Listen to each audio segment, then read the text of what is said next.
And we have indeed been flying some of that hardware in this base not too many miles outside of Nellis, near Las Vegas. Dean believes the time has come for the government to tell the people what it knows. The truth has got to come out. We're over 30 years too late. The people not only have a right to know, they have a need to know. And damn it, I stand in this belief, and I will say this and stand by this till the day I die. Congress has the responsibility, Congress has the obligation to the people, to the Constitution, and to the nation.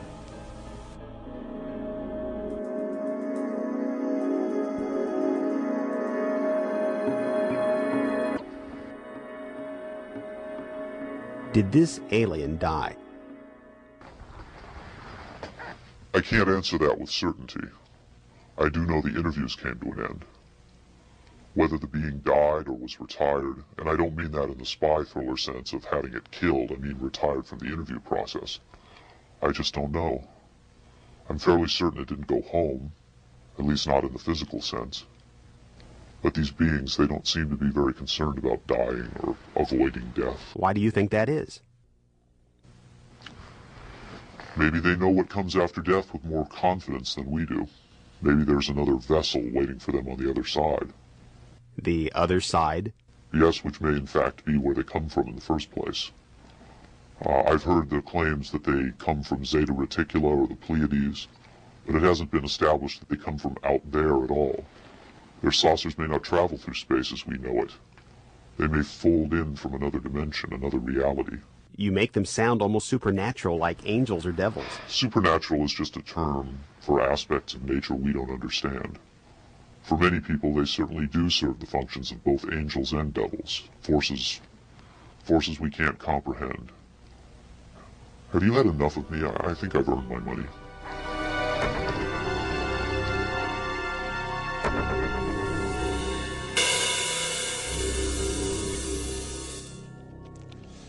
Is seeing believing?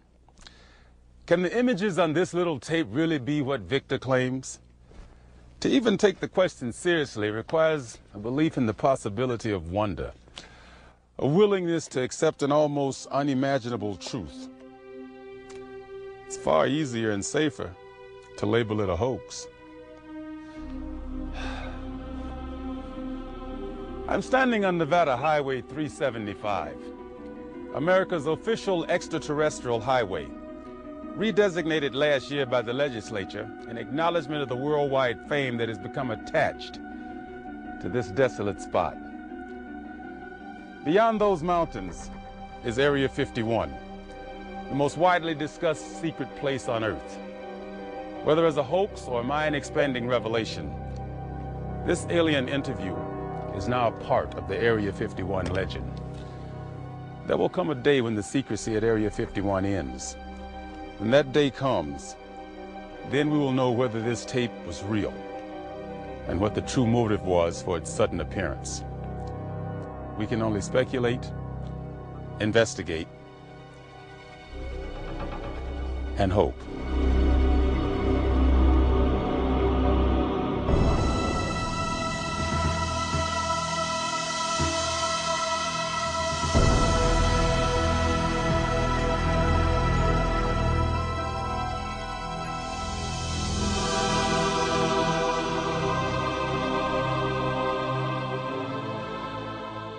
I've essentially been living in hiding. Essentially, my life from before your documentary ended with that phone interview, and since then I have been living by my wits.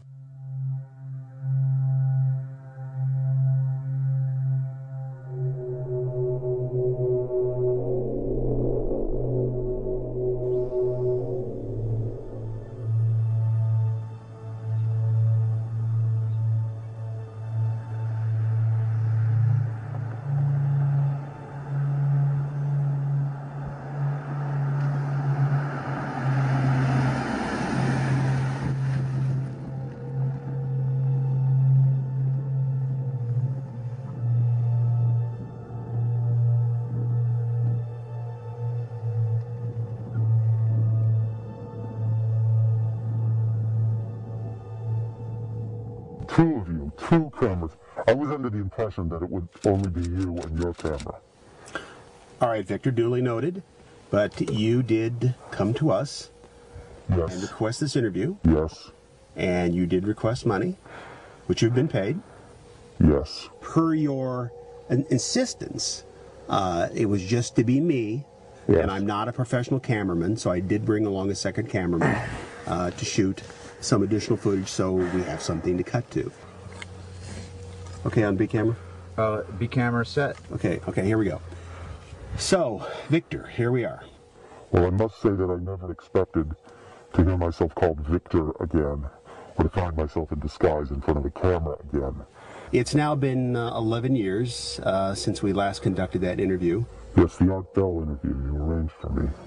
In May 1997. As the interview progressed, I began to get a different sense, and that was that he was scared. I think Victor really is scared. That was a pleasant experience, I say with some sarcasm. Looking back on it now, 11 years later, you didn't want to do it. I did not want to do it on the day that I did it.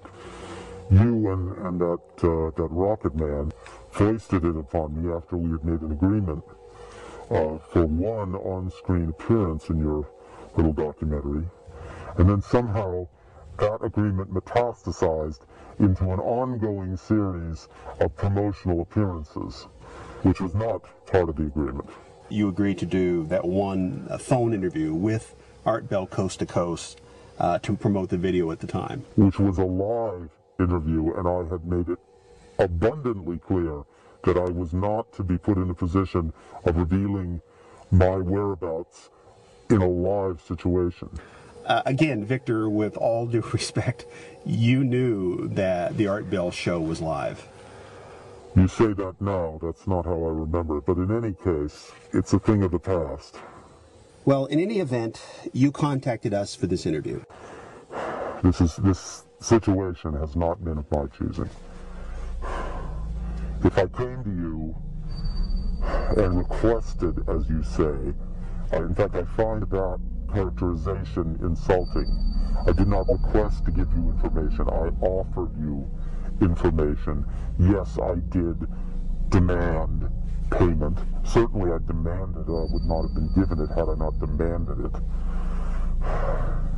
You are the businessmen. You are the filmmakers, the video makers, the documentarians. You and that rocket man, you have made whatever profits have been made over the last decade off of the... I can't think of a reason why I would want to be giving you information were it not for the money. Certainly any illusions I had that my information might actually spur the government have been sadly mistaken.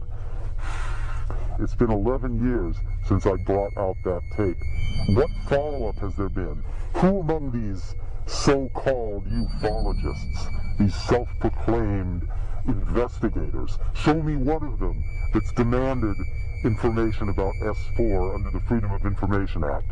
Show me one of them that has seriously attempted to confirm or deny the existence of the alien interview program.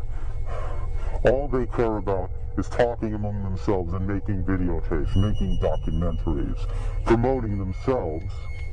Do you at least feel vindicated that no one has conclusively debunked the tape? But the only vindication that I could imagine would be if the government finally revealed all that they know about these aliens.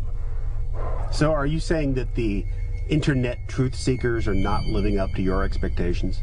That is an understatement. Well, I should say they perhaps are living up to my expectations, since my expectations were admittedly low to begin with.